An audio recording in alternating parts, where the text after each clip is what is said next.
میرے نبی نے فرمایا تراوی کے ہر سجدے پہ 1500 نیکی لکھی جاتی،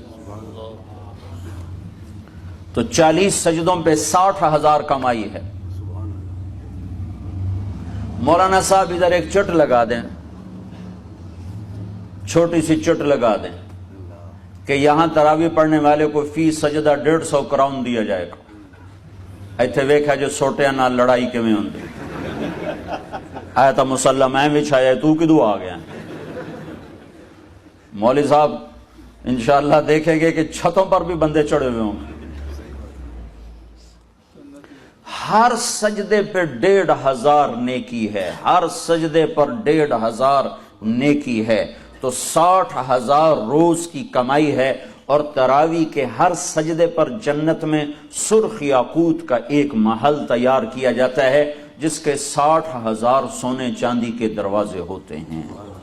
اور تراوی کے ہر سجدے پر جنت میں ایک درخت لگایا جاتا ہے جس کے نیچے 100 سال عربی گھوڑا دوڑ سکتا ہے۔ والتین والزیتون ایک دسترخوان، دوسرا دسترخوان وطور سینین وہذا البلد الامین، ایک دسترخوان اللہ نے روح کے لیے بچھایا ہے، وہ قرآن ہے۔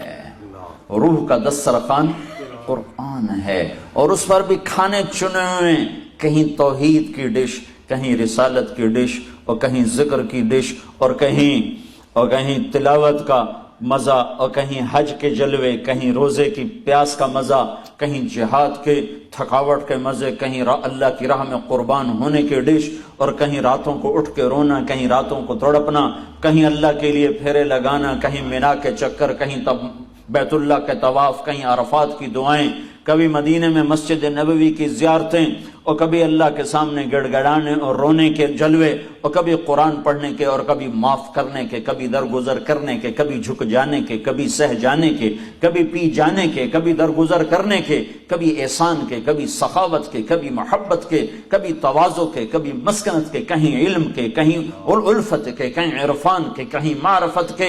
اللہ نے دسترخوان چن دیے، قرآن بھرا ہوا ہے، روح کی غذا سے قرآن بھر دیا ہے۔ سارے قرآن کو اللہ نے روح کے لیے غذا بنا دیا ہے۔ یہ پڑھنا بھی اس کو ہے، وہ بھی سیکھنے کا درجہ ہے، پر یہ صرف پڑھنے سے نہیں سیکھا جاتا۔ میں نے شروع میں کہا تھا یہ کلام عشق ہے، اگر عاشق مزاج ہو کے نہیں سیکھے گا تو بس پھر خالی بیٹھ کے تبصرے کرے گا، قرآن والا نہیں بن سکے گا۔